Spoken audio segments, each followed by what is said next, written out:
Hello everyone. आज के इस वीडियो में हम लोग जो चैप्टर पढ़ रहे थे अपना दिल्ली सल्तनत की स्थापना और विस्तार, उसी चैप्टर की हम आगे के इसमें इसको पार्ट नंबर 4 पढ़ेंगे। ठीक है, तो चैप्टर का नाम क्या था हमारा? दिल्ली सल्तनत की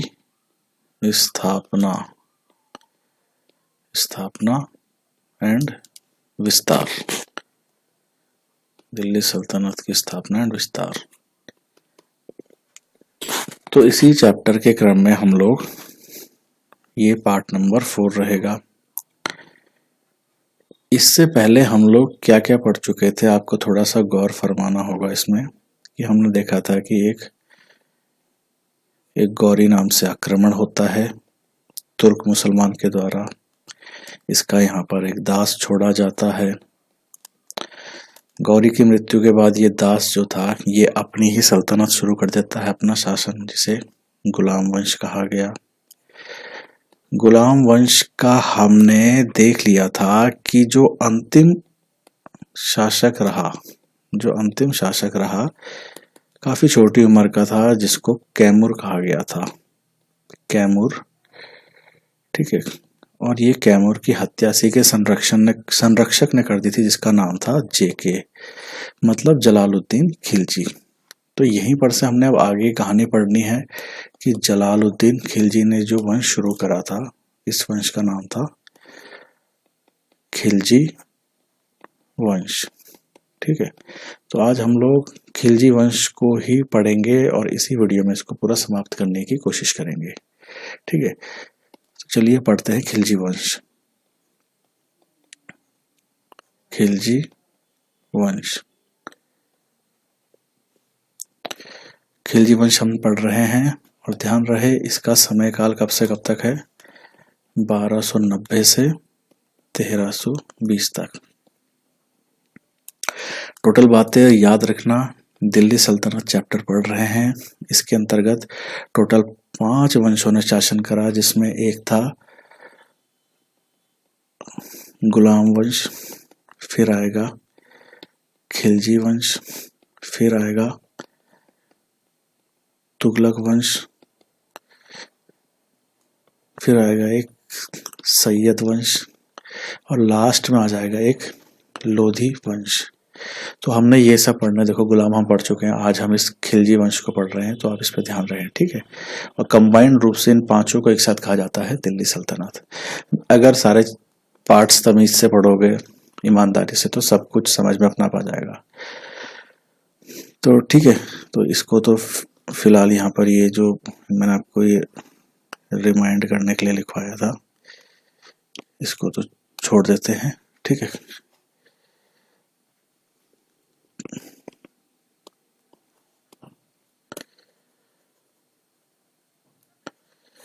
तो हम पढ़ रहे हैं खिलजी वंश। खिलजी वंश का अगर बात करें तो संस्थापक कौन था, इसको शुरुआत करने वाला कौन है? तो वो है जेके।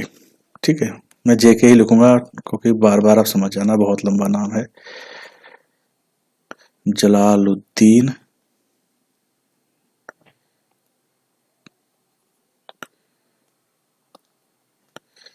जलालुद्दीन खिलजी। ठीक है, तो ये जलालुद्दीन खिलजी जहां पर आएगा वहां पर मैं इसकी जगह पे जेके ही लिखता रहूंगा, आगे आप लोग समझ जाना। ठीक है, तो जलालुद्दीन इसका संस्थापक था। जब इसने कैमूर की हत्या करी, या कैयूमर्स, जो कि गुलाम वंश का अंतिम शासक था, काफी छोटी उम्र का था लेकिन शासक तो शासक ही कहा जाएगा। ठीक है, तो अंतिम यही था, इसको मार करके जलालुद्दीन खिलजी दिल्ली सल्तनत की गद्दी पे बैठता है और यहाँ पर से अपने वंश खिलजी वंश की शुरुआत करता है।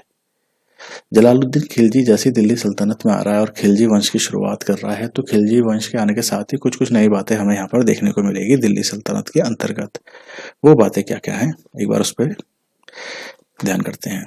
70 वर्ष की उम्र में तो ये भाई शासक बना, काफी उम्र दराज था। ठीक है, दूसरी बात, ये गैर तुर्क था, गैर तुर्क मुसलमान, देखो है ये भी मुसलमान ही, लेकिन ये तुर्क मूल का नहीं है। जैसे मोहम्मद गौहरी आया था, वो तुर्क मूल का था, उससे पहले अरब मूल के मुसलमानों ने आक्रमण करा था। तो ये गैर तुर्क मूल का और अफगानिस्तान के ही कहीं से संबंध रखता है जो इसकी जाति है। ठीक है, वो काफी डिटेल वाली बात हो जाएगी, आपको उसमें ज्यादा समझने की आवश्यकता नहीं है। तो बस इतना समझिए कि जो जलालुद्दीन खिलजी है वो गैर तुर्क मूल का मुसलमान था। 70 वर्ष की उम्र में ये गद्दी में बैठता है। ठीक है, आगे देखते हैं इसी के बारे में। जो जेके था मतलब जलालुद्दीन खिलजी था, ये बहुत ही उदारता दिखाता था। उदारता किस्म का था ये। उदारता का मतलब जैसा आप सभी को याद होगा कि जो बलबन था, जब बलबन था जस्ट इससे पहले वाले गुलाम वंश में, उसके द्वारा बनाए गए जो कानून थे, जो नीतियां थी, जब आपने सिजदा और पैबोल और कई तरह की उसने नीतियां अपना रखी थी, तो उसके नियम कानून काफी कठोर थे। वो सजा इतनी खतरनाक दिया करता था कि जेल डाल दो, किसी के हाथ पांव काट दो सजा के तौर पर, राजधानी से ही बाहर निकाला कर दो। तो कहने की बात यह कि बलबन के जो कानून थे वो काफी कठोर थे। बिल्कुल उसके विपरीत आ गया कौन? जेके जलालुद्दीन खिलजी। ये काफी विनम्र किस्म का था, उदारता दिखाता था, दया करता था लोगों को, मतलब जो उनकी सजा है वो सजा भी माफ कर देता था। तो कुछ इस तरीके का यहाँ पर जलालुद्दीन खिलजी था। साथ ही साथ हिंदू मुस्लिम में कोई भेदभाव नहीं करता था, है ना। हिंदू मुस्लिम में भेदभाव नहीं, कोई भेदभाव नहीं करता था। तो ये सब बातें हैं जलालुद्दीन खिलजी के बारे में, और इसी कारण इसे कुछ कुछ लोगों ने कमजोर शासक की भी संज्ञा दी है, मतलब कमजोर शासक भी कहा है। ठीक है, तो ये सब बातें हम बेसिकली पढ़ रहे हैं किसके बारे में? जलालुद्दीन खिलजी के बारे में, जो खिलजी वंश का संस्थापक है। जलालुद्दीन खिलजी के अनुसार ही उसने ये कहा था कि भारत कभी भी संपूर्ण रूप से इस्लामी राज्य या यहाँ पर इस्लामीकरण संपूर्ण रूप से नहीं हो सकता। भारत कभी भी इस्लामी राज्य नहीं बन सकता, मतलब पूर्णतः रूप से यहाँ पर इस्लाम का प्रचलन नहीं हो सकता, जैसा कि अरब जगत में हो चुका था। इसके पीछे कहने का कारण ये था जलालुद्दीन खिलजी का कि यहाँ पर अधिक तादाद में हिंदू लोग रहते हैं। तो अगर ऐसा भी आ जाए कि भाई हिंदू या भारत कभी भी एक संपूर्ण रूप से इस्लामी राज्य नहीं बन सकता, ये कथन किसके द्वारा कहा गया था? तो आपका जवाब होना चाहिए जलालुद्दीन खिलजी। ये कुछ बातें रही जलालुद्दीन खिलजी के बारे में। थोड़ा और इसमें आगे देखते हैं। तो हुआ क्या था कि जलालुद्दीन खिलजी का एक भतीजा था, प्लस दामाद भी यही था। मतलब इनकी बेटी के साथ किसी की शादी हुई थी। हो जाता है कुछ धर्म में ऐसा ही, ठीक है, कुछ धर्मों में ऐसा हो जाता है। तो भाई जलालुद्दीन खिलजी का भतीजा भी था प्लस दामाद भी था, और ये एक ही इंसान है जिसका नाम था, को याद रखना, इसका नाम है एके। अब आप बोलेंगे ये एके कौन है? भाई ये है एके का मतलब अलाउद्दीन खिलजी। इसका नाम है अलाउद्दीन खिलजी।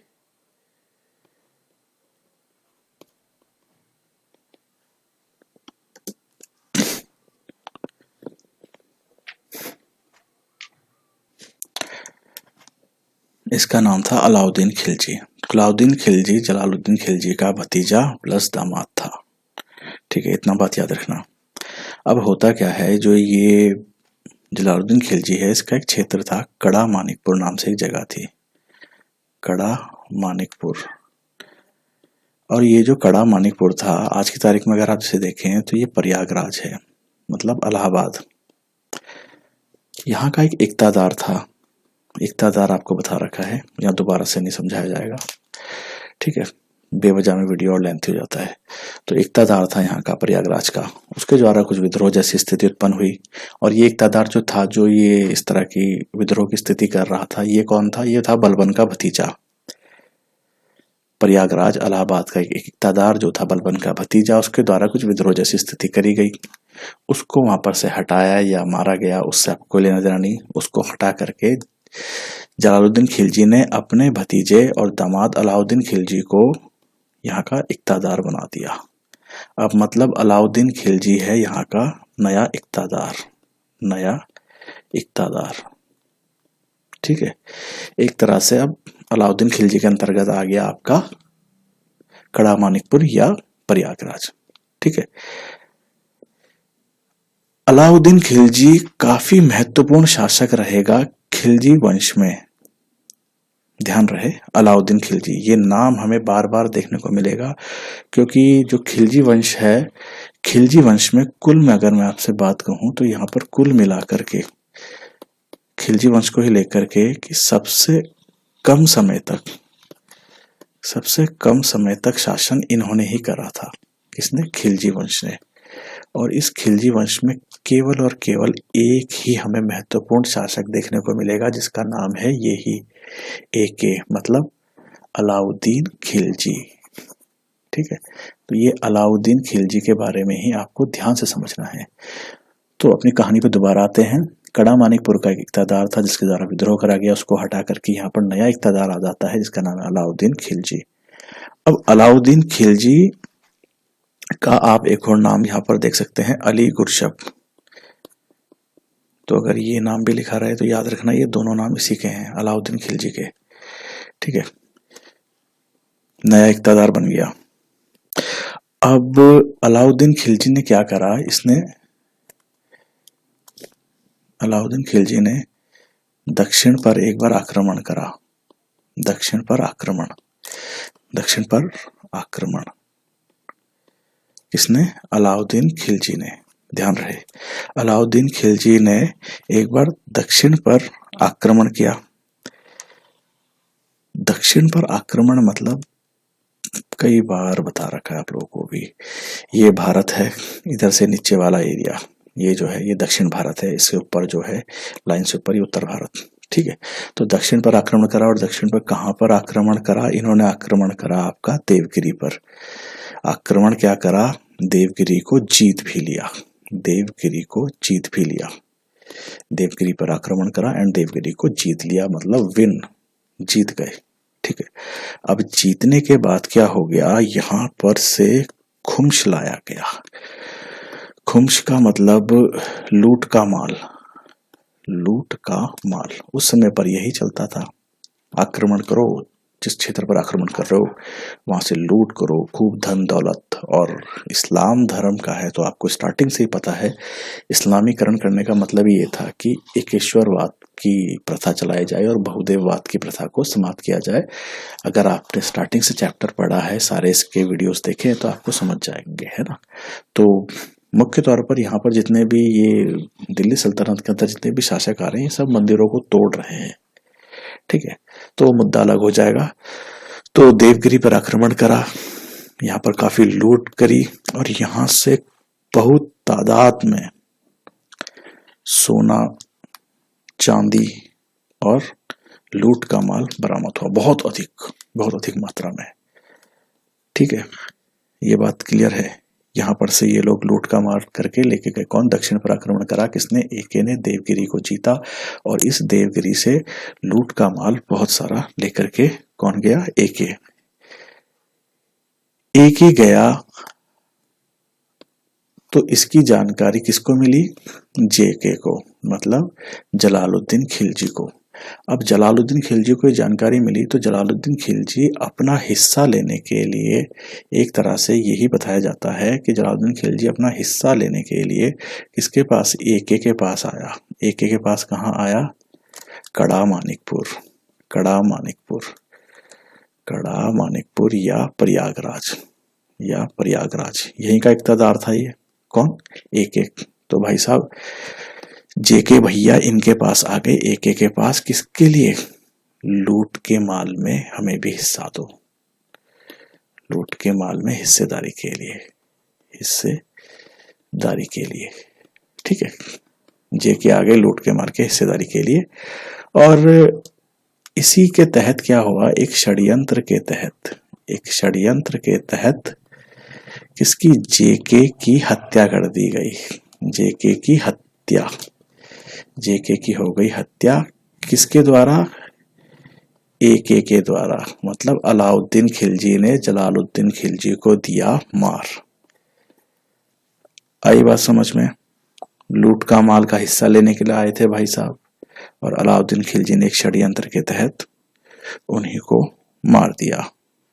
तो यहां पर से हमें क्या देखने को मिल रहा है कि अब जो है, अब किसका शासन शुरू हो जाएगा, अब शासन शुरू हो जाएगा भाई यहां पर से एके का, मतलब अलाउद्दीन खिलजी का।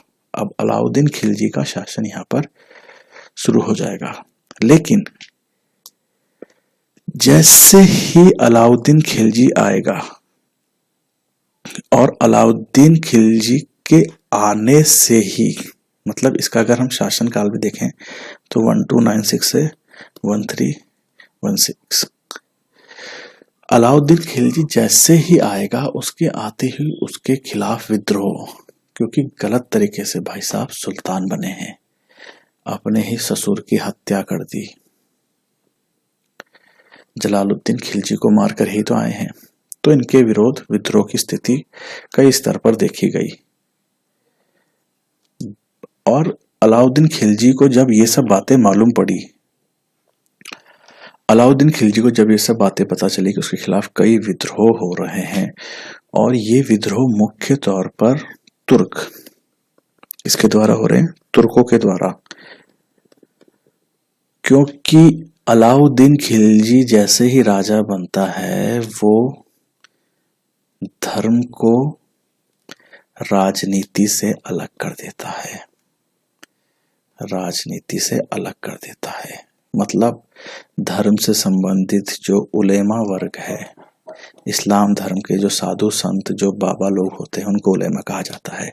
जो उलेमा लोग हैं उनका कोई हस्तक्षेप नहीं होगा शासन प्रशासन में। राजा के जो फैसले हैं, किस तरह से उसने शासन करना है, उसमें किसी तरीके से ये धर्म से संबंधित जितने भी महान महान पद पर भी कोई क्यों ना हो, उसकी इंटरफेरेंस कतई भी बर्दाश्त नहीं होगी। तो कहीं ना कहीं इनके विरुद्ध उलेमा वर्ग भी नाराज। ठीक है, बात समझ में आ रही है। तो इस तरह की, एक तो उलेमा वर्ग नाराज और कई अलग लोग भी इसके विरुद्ध पे थे।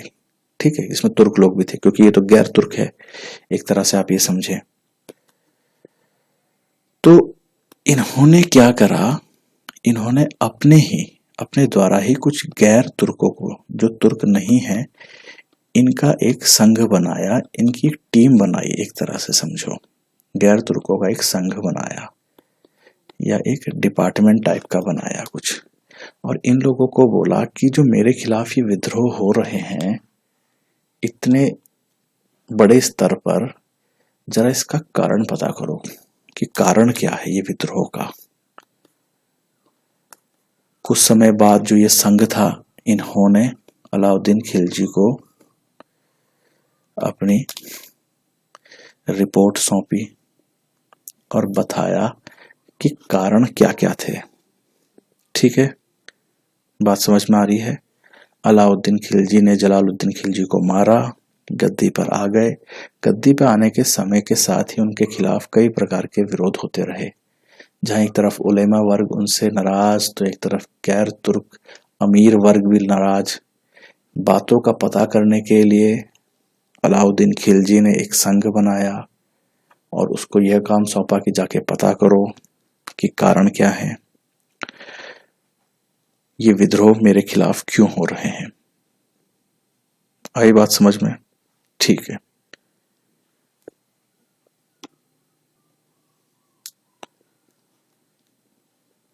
और जो ये रिपोर्ट आई कि विद्रोह के कारण क्या हैं, इसमें पता चल गया विद्रोह के कारण कि भाई एके के विरुद्ध, अलाउद्दीन खिलजी के विरुद्ध जितने भी विद्रोह हो रहे हैं, इसके कारण क्या है। तो उन्होंने कुछ एक कारणों को समझा कि एक, गुप्तचर व्यवस्था कमजोर है, व्यवस्था की कमजोरी, जो जासूसी व्यवस्था है, जो गुप्तचर लोग हैं वो कमजोर है।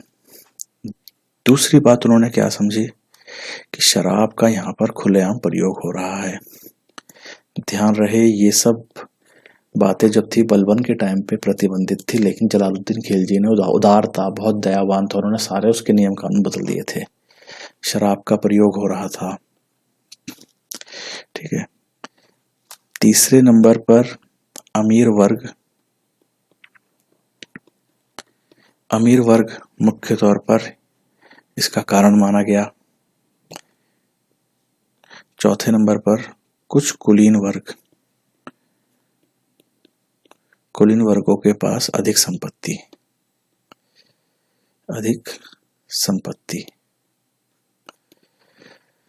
गुप्तचर व्यवस्था की कमजोरी का मतलब कि भाई साहब यहाँ पर क्या है, जासूस व्यवस्था सही से नहीं है।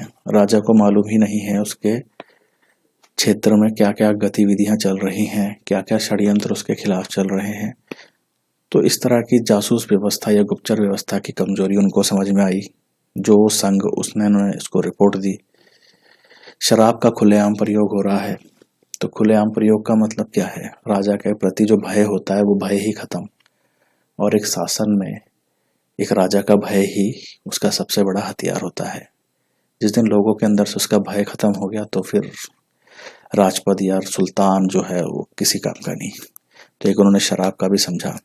अमीर वर्ग के मध्य सामाजिक संबंध या अमीर वर्ग जो है, ये अमीर वर्ग मैंने आपको बताया था कि तुर्क लोग ही जो उच्च पदों पर नियुक्त थे, उच्च पदों पर जो नियुक्त थे मतलब हाई पोस्टों पे जो तुर्क मूल के लोग थे दिल्ली सल्तनत के अंतर्गत, उन लोगों का भी कुछ इसमें हाथ था।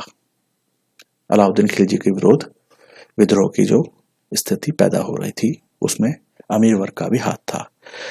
कुछ कुलीन वर्ग है, मतलब मुसलमानों के अलावा जो बाकी हैं उन लोगों के पास अधिक संपत्ति है, ज्यादा अमीर टाइप के हो रखे हैं। तो ये सब मुख्य कारण उसके सामने आए। किसके सामने? अलाउद्दीन खिलजी के सामने। अलाउद्दीन खिलजी ने इन सबको समझा और इसका फिर एक समाधान निकाला, इसका एक सॉल्यूशन निकाला। सॉल्यूशन क्या निकाला उसको देखते हैं।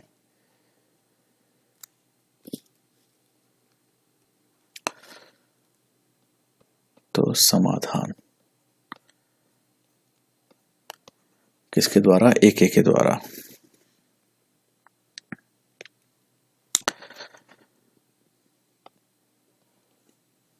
समाधान या इसे इसके बाद उसने नए नियम लागू कर दिए जब अलाउद्दीन खिलजी को पता चला कि क्या क्या इसके मुख्य कारण हैं।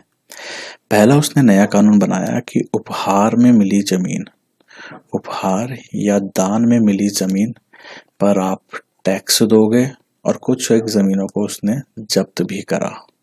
मतलब सरकारी खाते में वापस, कोई दान दून की जमीन नहीं वापस, तो इसे जो गिफ्ट में मिली हुई है किसी को भी। दूसरा क्या करा उसने? शराब पर प्रतिबंध। शराब पर प्रतिबंध मतलब शराब पर रेस्ट्रिक्शन लगा दी, शराब बैन कर दी, अब शराब नहीं पिएगा कोई भी। ठीक है। तीसरे नंबर पर क्या करा? जो अमीर वर्ग है, अमीर वर्ग के बीच में कोई भी पब्लिक गैदरिंग या आपसी मिलन, जो इनका आपसी मिलन होता है, संगोष्ठी लगती है, आपस में गैदरिंग होती है, जैसे कि शादियों में मिलते हैं, उत्सव में मिलते हैं, कोई भी त्योहार मना रहे हैं उसमें मिल रहे हैं, मतलब बड़ी मात्रा में ये सब अमीर लोगों की एक तरह से मीटिंग हो रही है। उन सब मीटिंग पे किसने? अलाउद्दीन खिलजी ने अब बैन लगा दिया। भाई तुम अमीर वर्ग के हो, तुम्हारे घर में कोई शादी हो रही है, कोई उत्सव हो रहा है या कोई भी त्योहार हो रहा है, किसके उसमें? अमीर वर्ग के उसमें। तो भाई तुम क्या करोगे? इन सब चीजों के लिए पहले लोगे हमसे आदेश या अनुमति। आदेश कहना तो ठीक नहीं रहेगा, आदेश तो ऑर्डर हो गया। अनुमति मतलब हमसे परमिशन लोगे। अगर अमीर वर्ग की कोई शादी हो रही है, क्योंकि अलाउद्दीन खिलजी को ये मालूम था कि ये लोग आपस में मिलेंगे जैसे ही तो कुछ ना कुछ मेरे खिलाफ षड्यंत्र रचेंगे। तो उन्होंने कहा इनका आपस में मिलना ही बंद कराओ, और उसके लिए उन्होंने एक प्रोसेस बना दिया, पहले मेरे पास आओ, मुझसे परमिशन लो, मैं परमिशन दूंगा, उसके बाद ही तुम ये इस तरह की चीजें कर सकते हो। ठीक है। चौथे नंबर पर एक और चीज करी उन्होंने कि गुप्तचर व्यवस्था लागू कर दी। गुप्तचर व्यवस्था लागू कर दी। गुप्तचर व्यवस्था मतलब अपने जासूस फैला दिए हर विभाग में, ताकि भाई अलाउद्दीन खिलजी के विरुद्ध कोई भी षड्यंत्र रचा जा रहा है तो उसको इस बात की जानकारी हो जाए। ठीक है। तो ये हमने देखा अलाउद्दीन खिलजी के बारे में कुछ बातें कि उसने किस तरह से अपने विरोध में जो उसके विद्रोह हो रहे थे उन सबको समझा, फिर नए कानून बनाए, और क्या पुरानी बातें समझी, फिर उसके समाधान के लिए क्या क्या नई बातें बनाई, वो सब भी आपने यहाँ पर देख लिया। अलाउद्दीन खिलजी को लेकर के ही और बातें कि अलाउद्दीन खिलजी के शासनकाल में ही सर्वाधिक मंगोल आक्रमण हुए। क्या हुए? मंगोल आक्रमण। किसके समय पर? अलाउद्दीन खिलजी के समय ही। अब मंगोल आक्रमण हो रहे हैं तो इन आक्रमणों से बचने के लिए अलाउद्दीन खिलजी ने क्या किया? उसने अपनी एक विशाल सेना का गठन करा।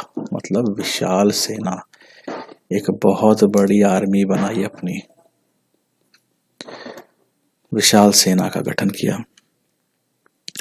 अब लेकिन ये विशाल सेना है तो इसको इसके बदले में वेतन भी दिया जाएगा, सैलरी भी दी जाएगी, लेकिन जो सैलरी दी जाती थी वो बहुत कम थी।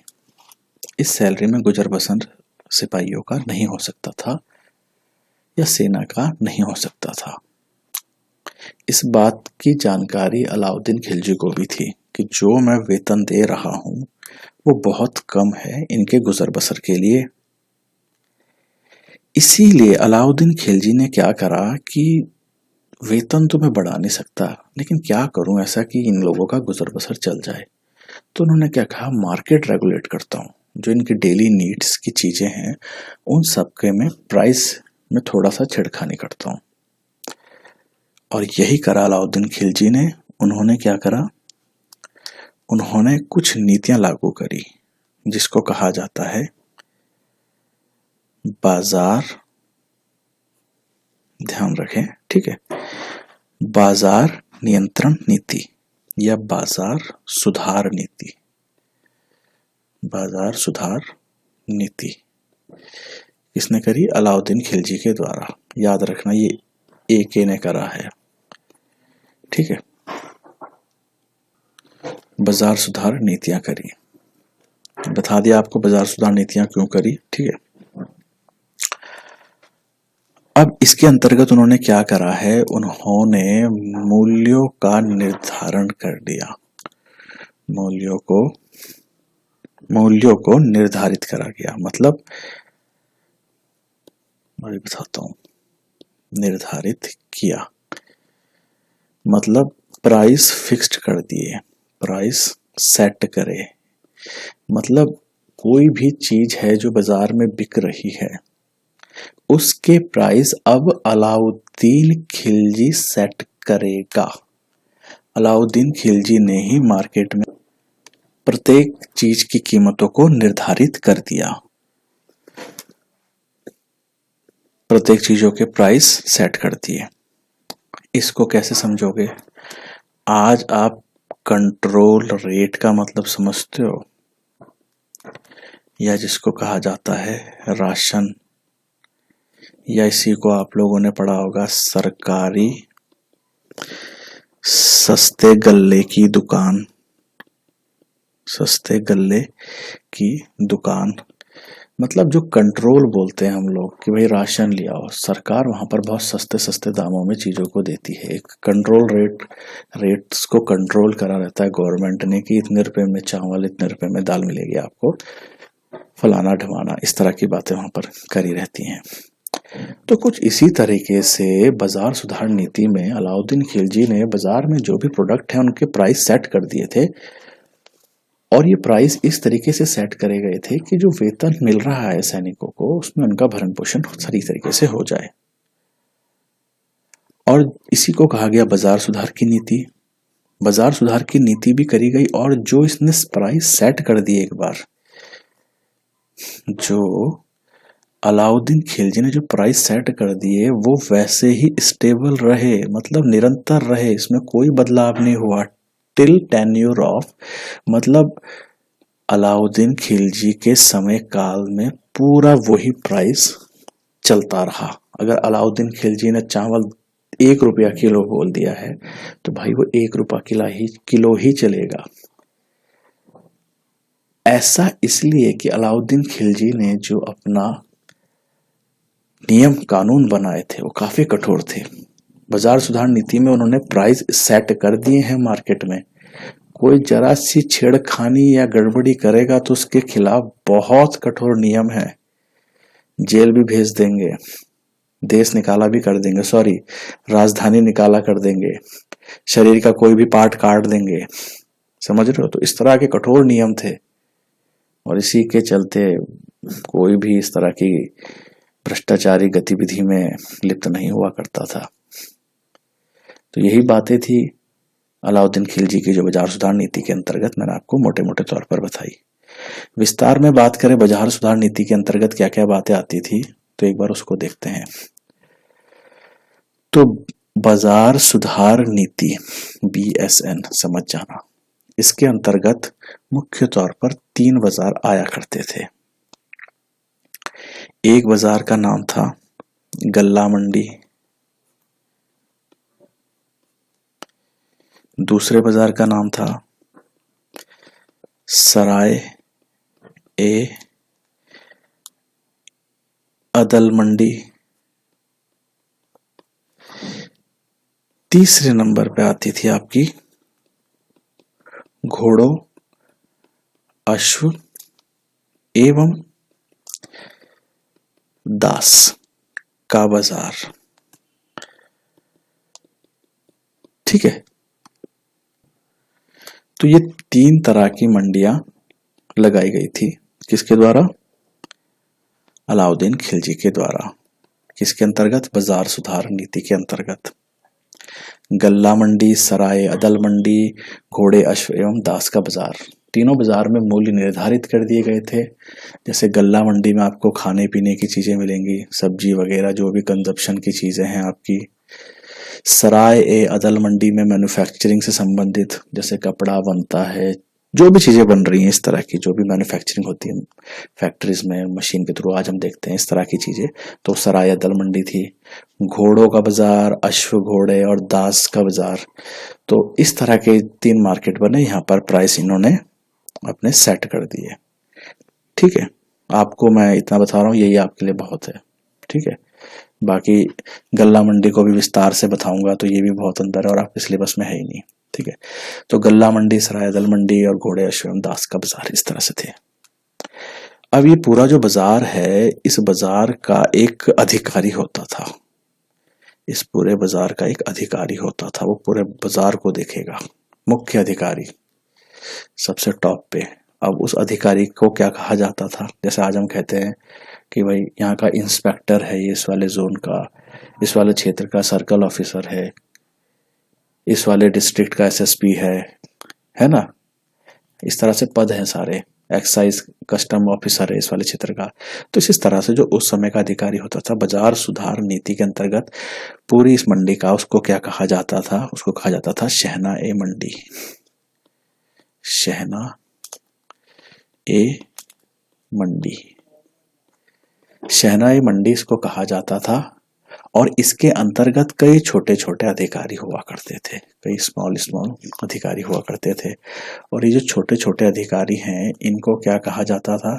इन सबको क्या कहा जाता था? मतलब सब एक बंदे की अलग अलग पोस्ट थी। शहना, एक शहना ये हो गया, ये दूसरा शहना, छोटे छोटे अधिकारी हर शहनाई मंडी के अंदर होते थे। तो शहनाई मंडी प्रमुख अधिकारी, उसके नीचे नीचे एक तरह से कनिष्ठ अधिकारी, ये वरिष्ठ अधिकारी है शहनाई मंडी और ये कनिष्ठ अधिकारी हैं, जूनियर ऑफिसर है, एक तरह से समझ लो। ठीक है, तो कई शहनाओं का एक शहनाई मंडी होता था।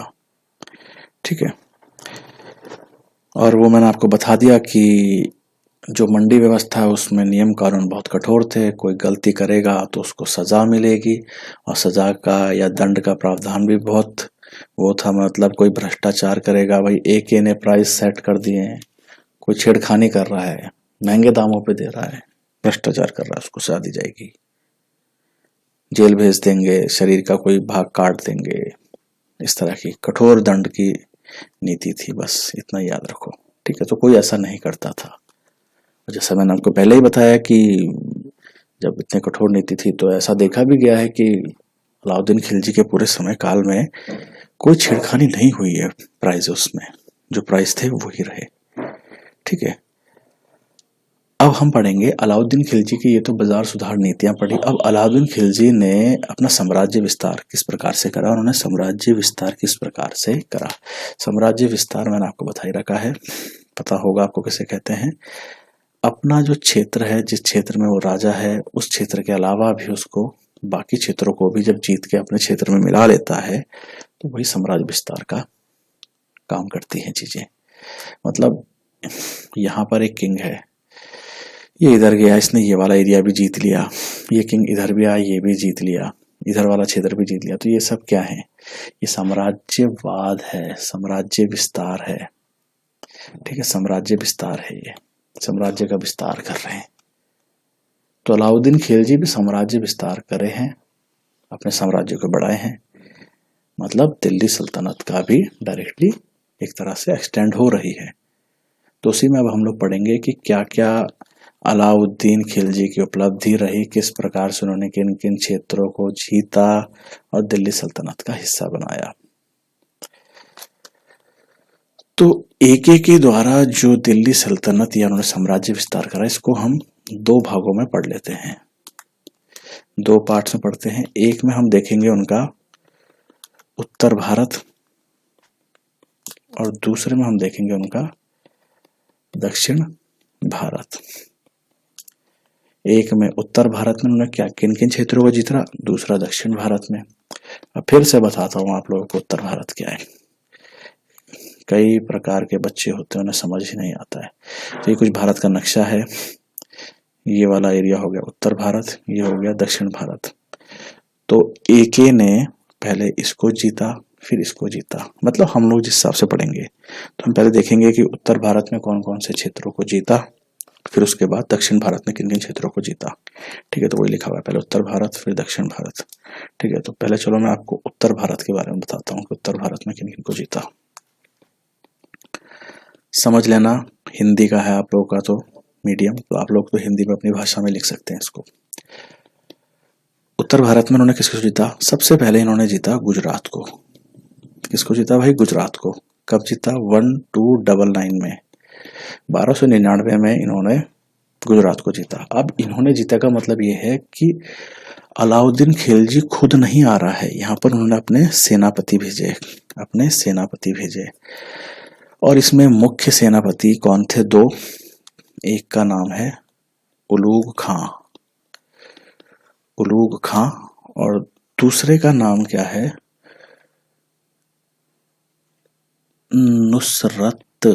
नुसरत खां। तो उलूग खां और नुसरत खां दो उनके महत्वपूर्ण सेनापति थे। उन्हीं के द्वारा यहाँ पर आक्रमण किया गया गुजरात में, और इस गुजरात में इन्होंने जीत लिया भाई। जीतने के बाद लूटा खूब, यहाँ से धन दौलत, सोमनाथ मंदिर था शिव जी का, उसको भी लूटा। बताया ना आपको कि मंदिरों को बहुत तोड़ा गया, तो सोमनाथ मंदिर को भी लूटा। जो यहाँ के गुलाम थे उनको बंदी बनाया, खूब कत्लेआम मचाया। गुजरात में जिस समय ये आक्रमण हो रहा है तो उस समय यहाँ का एक राजा था कर्णदेव।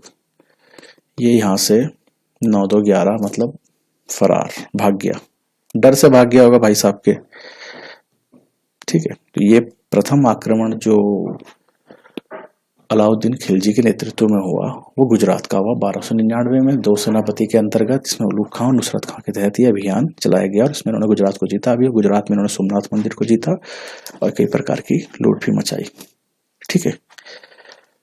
ये हुआ पहला आक्रमण। बात करते हैं दूसरे आक्रमण की। दूसरा आक्रमण इन्होंने कहाँ करा? रणथंभौर, रणथंभौर में आक्रमण करा। रणथंभौर कहाँ पड़ता है भाई? ये पड़ता है आरजे में। आरजे बोले तो राजस्थान। रणथंभौर में इन्होंने आक्रमण करा। इस आक्रमण में क्या हुआ, जो ये नुसरत खान है इसकी हो गई डेड। तो नुसरत खान हो गया डेड, ये गया था इसमें मर। इसी कारणवश इसका नेतृत्व करने के लिए अब मेन आ जाता है इस युद्ध में एके अलाउद्दीन खिलजी खुद आ गया अभी यहाँ, ठीक है। लेकिन अब जो रणथंभौर का इन्होंने अभियान चलाया, जो रणथंभौर में अब आक्रमण कर रहा है एके, क्यों कर रहा है, इसका कारण क्या था? कारण समझने के लिए थोड़ा सा पीछे जाते हैं। जो गुजरात में आक्रमण हुआ तो यहाँ से जो सामान लूटा, जो धन दौलत लूटी, इस लूटे हुए सामान को यहीं से कुछ सैनिक लेकर के भाग गए। मतलब लूट का माल लेकर के कुछ सैनिक भाग गए। वो सैनिक कोई कहता है मंगोल थे, कोई कहता है गैर मुस्लिम थे कुछ किताबों में। तो आप बस इतना समझिए कि कुछ लोग, कुछ सैनिक उसको लूट के माल को लेकर के भाग गए, ठीक है। अब भाग गए तो कहां भागे? ये लोग भाग के गए कहां? आरजे में, मतलब रणथंभौर। रणथंभौर गए ये लोग भाग करके, यहाँ के राजा के पास इन्होंने शरण ले ली, ठीक है। बात समझ में आ रही है? रणथंभौर में ये लोग भाग के गए और वहां पर इन्होंने शरण ले ली। और इस रणथंभौर का राजा कौन था, ये ध्यान रखना, हमीर देव। हमीर देव के पास जाकर के इन्होंने शरण ले ली, जिन्होंने गुजरात वाला जो अभियान करा था अलाउद्दीन खिलजी के वाला, वहां से जो लूट का माल था वो लेकर के कुछ सैनिक यहाँ भाग के आ गए रणथंभौर राजस्थान में। और राजस्थान का जो राजा था हमीर देव के पास आए, बोले हमें संरक्षण दे लो, हमें अपने उसमें रख लो। हमीर देव चूंकि एक राजपूत थे, उन्होंने कहा ठीक है भाई, आ जाओ रह लो। इस बात की जानकारी लग गई अलाउद्दीन खिलजी को। अलाउद्दीन खिलजी ने कहा हमीर देव को कि भाई ऐसा है, ये जो लोग हैं ये आप मुझे वापस करो और इनको वापस मेरे पास भेजो। और हमीर देव प्राण जाए पर वचन न जाए, कैसे कर दें भाई, हमने जो इनको वादा करा है हम नहीं कर रहे वापस। कहने वाली बात है, हमीर देव ने अलाउद्दीन खिलजी को मना कर दिया, मैं नहीं भेज रहा। इसी कारण अलाउद्दीन खिलजी ने हमीर देव के ऊपर कर दिया आक्रमण। अलाउद्दीन खिलजी जीत गया, हमीर देव हार गया, ठीक है। साथ ही साथ जैसे जीता तो यहाँ का एक किला था, यहाँ पर एक किला था, किला रणथंभौर का एक किला था, काफी फेमस है। तो रणथंभौर का किला भी ऑटोमेटिकली अलाउद्दीन खिलजी ने जीत लिया, ठीक है। तो ये बात आपने समझ ली, यहाँ पर रणथंभौर में क्यों हुआ युद्ध, बराबर है बात। दूसरे नंबर का युद्ध था ये। अब तीसरे नंबर का युद्ध करा इसने चित्तौड़ पे, ये भी आपका आरजे में ही पड़ता है, ठीक है, मत समझो। चित्तौड़ पर आक्रमण करा। चित्तौड़ पर आक्रमण करने का रीजन क्या था भाई? चित्तौड़ पर आक्रमण करने का रीजन ये था कि इसके लिए भी आपको थोड़ा सा पीछे जाके समझना पड़ेगा। जब ये फर्स्ट आक्रमण करा गया, ये गुजरात वाला, ये जो ब्लू कलर हो गया है, ये जो गुजरात वाला आक्रमण करा था, तो गुजरात आक्रमण करने के लिए जब अलाउद्दीन खिलजी की सेना जा रही थी तो उन्हें जरूरत थी चित्तौड़ वाले रास्ते की, और चित्तौड़ के राजा ने कर दिया मना, मैं नहीं दे रहा तुम्हारी सेना को यहाँ से जाने का रास्ता। अलाउद्दीन खिलजी गुजरात पे अटैक कर रहा था, गुजरात जाने के लिए उसको चित्तौड़ के रास्ते की जरूरत पड़ी, और लेकिन चित्तौड़ के राजा ने रास्ता देने से मना कर दिया, हम नहीं दे रहे। अलाउद्दीन खिलजी ने कहा ठीक है रुक जाओ, समय आने तो बताएंगे तुम्हें। तो समय आ गया, अब हो गया चित्तौड़ का युद्ध। चित्तौड़ का युद्ध करा, अलाउद्दीन खिलजी इसे भी जीत गया, ठीक है। अलाउद्दीन खिलजी ने ये भी जीता।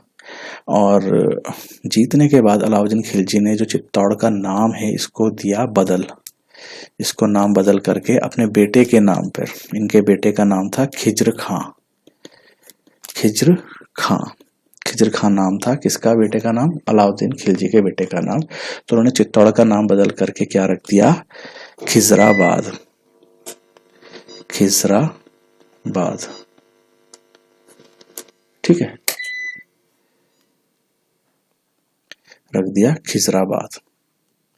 चित्तौड़ अभियान करा, अलाउद्दीन खिलजी ने जीता क्योंकि गुजरात अभियान के दौरान उन्होंने रास्ता नहीं दिया था उनको, और बदला ले लिया अलाउद्दीन खिलजी ने, हरा दिया और चित्तौड़ का नाम बदल के खिजराबाद रख दिया अपने बेटे के नाम पे। उसके बेटे का नाम था खिज्र खान, ठीक है, इतनी बात समझ में आ गई होगी। इसी क्रम में अगर आगे देखें तो 1305 में इन्होंने मालवा को जीता और लगभग 1311 आते आते इन्होंने जालोर को भी जीता, ये भी राजस्थान में ही पड़ता है कहीं पर। तो इस प्रकार से जब 1311 तक में इन्होंने संपूर्ण राजस्थान को जीत लिया था, किसने, एके ने। और देखा जाए तो मोटे तौर पर जो उत्तर भारत है,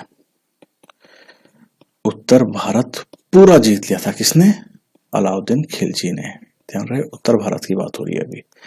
उत्तर भारत पूरा जीत लिया, उत्तर भारत पूरा जीत लिया, लेकिन केवल और केवल 3 क्षेत्र नहीं जीत पाया था, उसके अलावा सारा उत्तर भारत जीत चुका था। उत्तर भारत इधर वाला जो ऊपर वाला एरिया है, ये 3 क्षेत्र कौन से थे, पहला था कश्मीर, दूसरा था नेपाल और तीसरा था आपका असम। इन तीनों के अलावा अलाउद्दीन खिलजी ने पूरा उत्तर भारत जीत रखा था। तो उत्तर भारत की कहानी यहाँ पर होती है खत्म। और अब हम देखते हैं अलाउद्दीन खिलजी के द्वारा दक्षिण भारत की विजय। दक्षिण भारत में उन्होंने कौन कौन से क्षेत्रों को किस किस तरीके से जीता। एक बार ध्यान रखना, संपूर्ण दक्षिण भारत, जो पूरा दक्षिण भारत अलाउद्दीन खिलजी ने जीता है, मतलब अलाउद्दीन खिलजी खुद नहीं गया, उन्होंने अपने एक बहुत ही विश्वसनीय सेनापति को भेजा और इस सेनापति का नाम क्या था, सेनापति का नाम था मलिक काफूर। मलिक काफूर,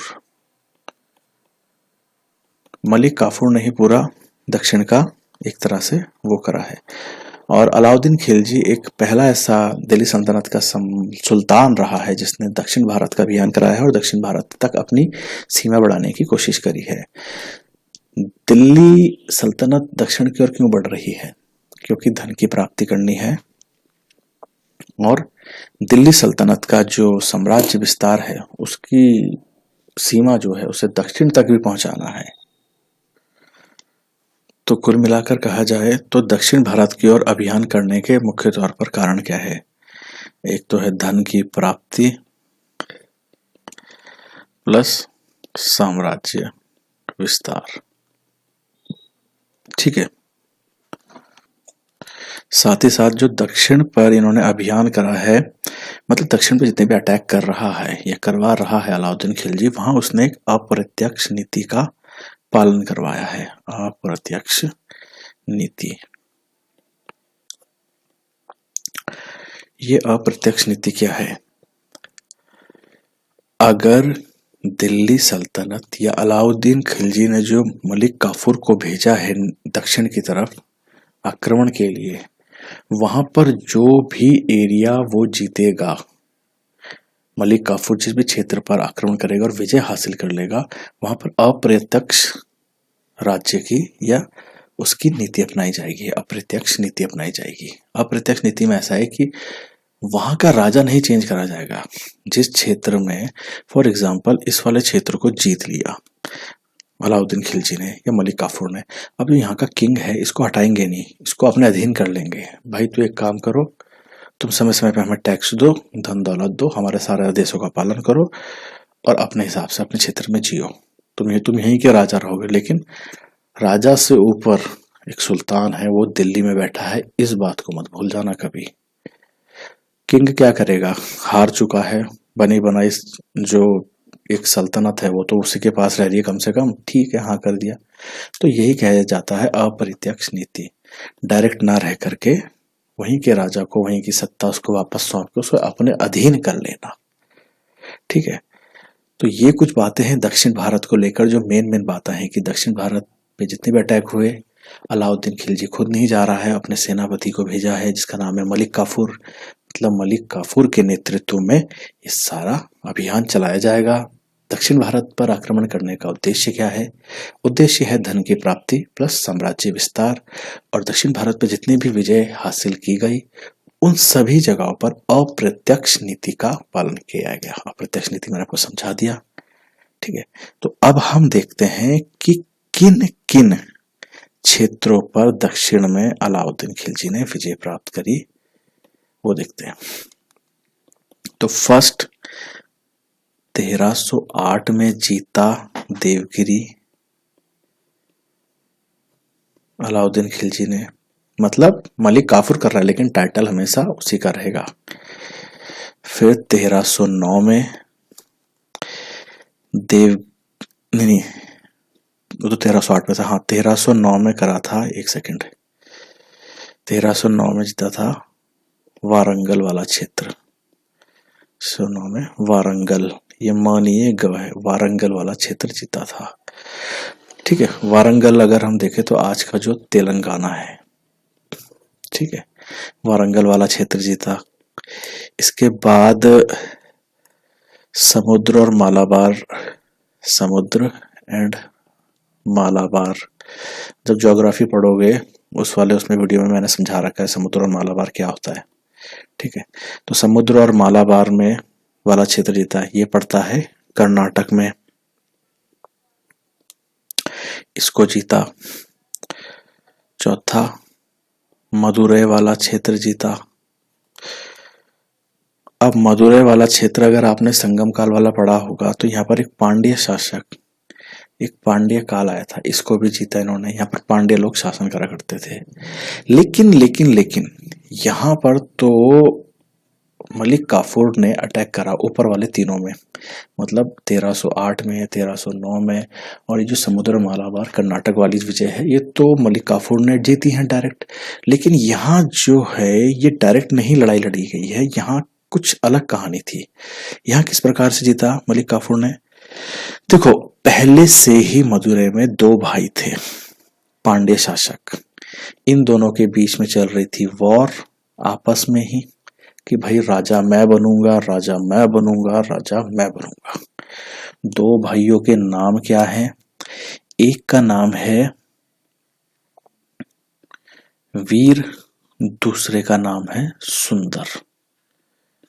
एक का नाम है वीर, दूसरे का नाम है सुंदर, मतलब वीर पांड्य और सुंदर पांड्य वर्सेस दोनों भाइयों के बीच में लड़ाई चल रही है कि पांड्य मदुरै में शासन कौन करेगा, आपस में लड़ रहे हैं। इस बात का फायदा उठाया किसने, मलिक काफूर ने, मतलब अलाउद्दीन खिलजी का सेनापति जो दक्षिण में आ रखा है दिल्ली सल्तनत की ओर से जीतने के लिए। मलिक काफूर गया, इसको गायब कर दिया, कौन, ये सुंदर पांडे को हरा दिया, इसको हटा दिया। सुंदर पांडे को हराया तो ऑटोमेटिकली बचा कौन, वीर पांडे, और वीर पांडे को बिठा दिया मदुरै की गद्दी पर। अब मदुरै का शासक कौन, वीर पांडे। तो वीर पांडे इसके आदेश पालने से मना करेगा मलिक काफूर के, मानेगा, बिल्कुल मानेगा, भाई इसी ने गद्दी पर बिठाया है, ये हटा भी सकता है। तो अब मदुरै भी जीत लिया, किस प्रकार से जीता वो भी मैंने आपको समझा दिया। तो अब ये भी इसके अंदर मलिक काफूर ने दक्षिण में बहुत जगह पर आक्रमण करे, बहुत लूट मचाई, यहां से बहुत लूट धन दौलत लेके गया। सर्वाधिक दक्षिण में से वो कहां से ले गया लूट का माल, तो वो ले गया चिदम्बरम का मंदिर, चिदम्बरम का मंदिर। चिदम्बरम के मंदिर में लूट मचाई, यहां से बहुत सोना जवाहरात धन दौलत लेकर के गया। कहां गया, जाएगा सीधे अपने हुकुम के पास। हुकुम कौन है? दिल्ली में बैठा हुआ एके अलाउद्दीन खिलजी। अलाउद्दीन खिलजी ने देखा, वाह भाई वाह, बहुत बढ़िया, हम तो तुमसे प्रसन्न हो गए। मलिक काफूर से प्रसन्न हो गए और एके साहब ने मलिक काफूर को क्या बना दिया? फिर पुरस्कृत करा, अवार्ड दिया। इतनी अच्छी विक्ट्री, इतने अच्छे काम करके आप दक्षिण गए थे, जीत के आए हो। पुरस्कृत करा, रिवॉर्ड दिया। किस पद पे नियुक्त कर दिया? नायब पद पर। नायब पता होगा राजा के ही समान होता है, राजा के बाद सेकंड पावर वही होता है। ठीक है, बात आ गई समझ में? अब बस थोड़ा सा और बचा है, ज्यादा स्ट्रेस लेने की जरूरत नहीं है और खिलजी वंश समाप्त हो जाएगा। कुछ एक समय बाद 1316 में, भाई अब मार दिया हमने किसको? एक को, बहुत चल गया ये, इसकी हो गई मृत्यु। एक की हो गई मृत्यु। एक की मृत्यु के बाद आप सभी को मालूम है कि अगला शासक कौन बनेगा? अगला शासक कौन बनेगा? जो नया बना है, मलिक काफूर, MK, समझ जाना। मलिक काफूर बना। मलिक काफूर को हटाता है कौन?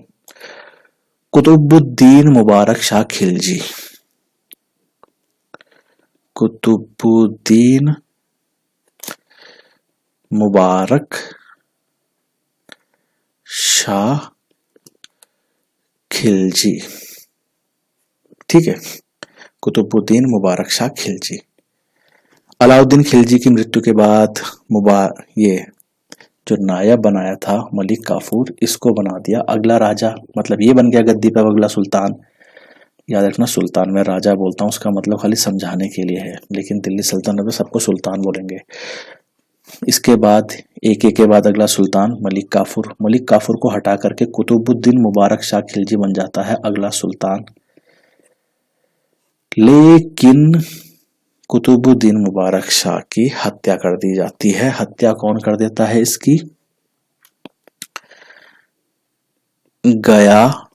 गयासुद्दीन तुगलक। बस इतना ध्यान रख लो, गयासुद्दीन तुगलक ने खिलजी वंश का जो कुतुबुद्दीन मुबारक शाह खिलजी था उसको हटा दिया, उसको मार दिया। कब? 1320 में। इसको अलग कलर से हाईलाइट कर देता हूं, 1320 में। ये है 1320 में। ठीक, 1320 में मार दिया। और इसी के साथ इसको मार दिया तो फिर क्या हुआ?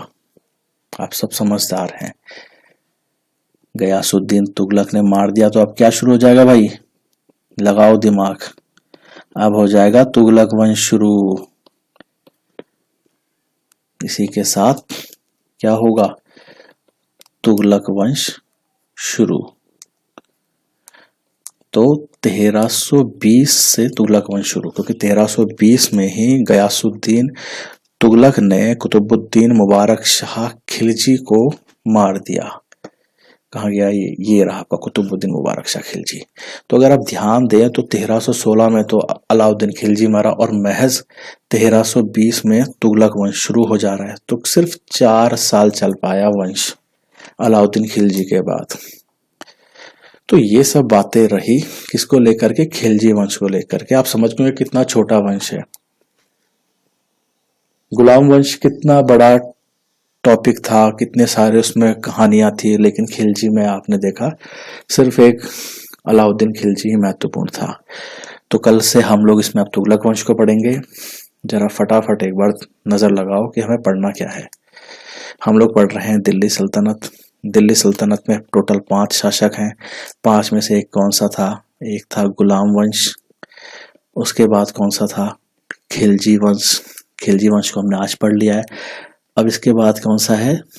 तुगलक वंश। ऐसे ही हम लोग धीरे धीरे करके इसको सब पढ़ लेंगे। और आई थिंक मेडिवल जो आपका ये बहुत बड़ा मॉड्यूल है, बहुत सारे क्वेश्चन और बहुत सारे मार्क्स कैरी करता है ये, इसको पढ़ेंगे तुगलक, है ना। फिर उसके बाद 2 और रह जाएंगे, है ना, सैयद और लोधी वंश, उनको भी संपन्न कर लेंगे। तो ये था पूरा चैप्टर। उम्मीद है समझ में आ गया होगा सबको। ठीक है, आप लोग भी तरीके से अपने नोट्स बनाओ, इतनी मेहनत करी जाती है उसका फ़ायदा भी उठाओ। ठीक है, चलो ठीक है, फिर इस वीडियो को यहीं पर एंड करते हैं, इसके बाद वाली वीडियो में मुलाकात होगी। Thank you.